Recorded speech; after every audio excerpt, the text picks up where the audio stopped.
במלאת חודש למערכה המשותפת שלנו ולארצות הברית, אנחנו קודשים בשיטתיות את משטר האימים שקרה במשך עשרות שנים, מוות לאמריקה, מוות לישראל. נכון, בכל דור ודור עומדים עלינו לכלותנו.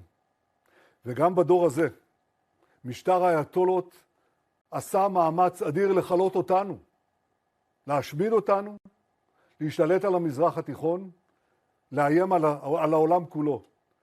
הוא ניסה לקדם את השאיפות הרצחניות האלה באמצעות פיתוח תוכניות הגרעין והטילים הבליסטיים, מימון וחימוש שלוחות הטרור סביבנו, והתמודדות עם הסנקציות הכבדות שהוטלו עליו. עכשיו אני רוצה להגיד לכם שבמהלך השנים כל אלה עלו לאיראן כמעט $1 טריליון. ועכשיו אפשר לומר, הטריליון ירד לטמיון. אבל המחיר שגבינו מאיראן, המחיר הזה לא הסתיים רק בכסף.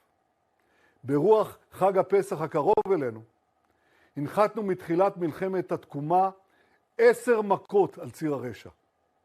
מכת חמאס בעזה, מכת חיזבאללה בלבנון, מכת אסד בסוריה, מכת ארגוני הטרור ביהודה ושומרון, מכת החות'ים בתימן, ועוד 5 מכות איראן.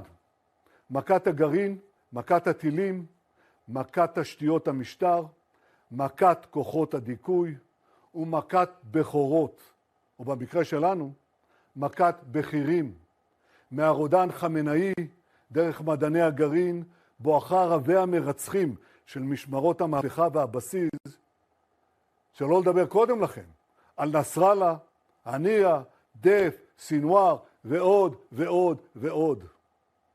אחרי 10 מכות מצרים, מזכיר לכם שפרעה עדיין ניסה לפגוע בבני ישראל. וכולנו יודעים איך זה יסתיים. כך גם המערכה מול ציר הרשע של איראן. המערכה עדיין לא תמה, אבל כבר עכשיו אפשר לומר שכנגד 10 המכות שספגו אויבינו, השגנו 10 הישגים כבירים במבצעים עם כלביא ושאגת הארי ובמלחמת התקומה כולה.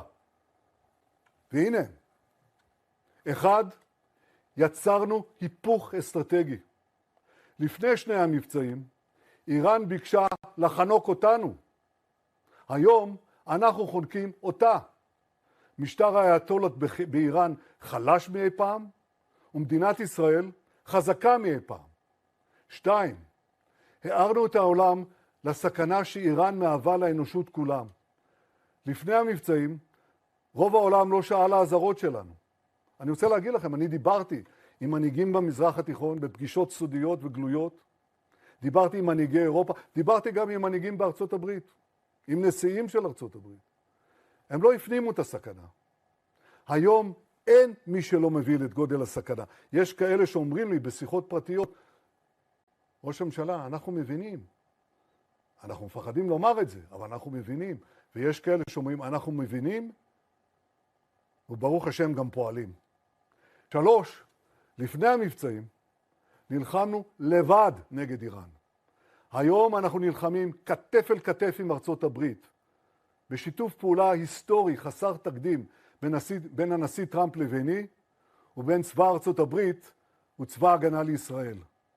לא רק שחיזקנו את הברית עם ארצות הברית, אנחנו גם יוצרים בריתות חדשות עם מדינות חשובות באזור נגד האיום האיראני המשותף, ואני מקווה שבקרוב, אזרחי ישראל, אני אוכל לספר לכם יותר על הבריתות החשובות האלה. 4, ערערנו את היסודות של משטר הטרור, שלפני המבצעים הוא נראה כל יכול.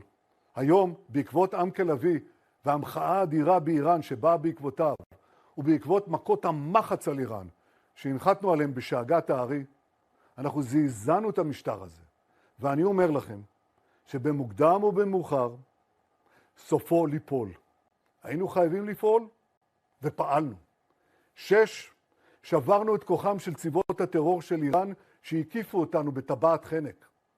זה נכון, יש להם עדיין יכולת שיעורית לאיים עלינו, אבל הם כבר אינם יכולים לאיים על קיומנו, לשגר רבבות טילים בליסטיים ורקטות שנועדו להחריב את ערי ישראל.